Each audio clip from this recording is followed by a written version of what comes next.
बिस्मिल्लाहिर्रहमानिर्रहीम। अस्सलाम वालेकुम वरहमतुल्लाहि वबरकातुहू। आज हम बना रहे हैं स्ट्रॉबेरी और बनाना का मिल्क शेक। अगर आपको हमारी वीडियो अच्छी लगे तो लाइक करें और हमारे चैनल को सब्सक्राइब करें। तो शुरू करते हैं।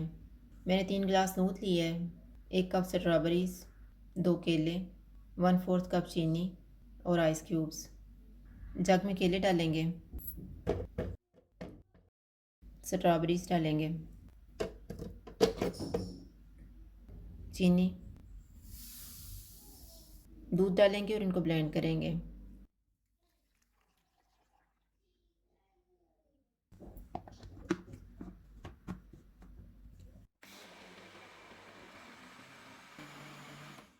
आइस क्यूब्स डालेंगे और इसको दोबारा शेक करेंगे।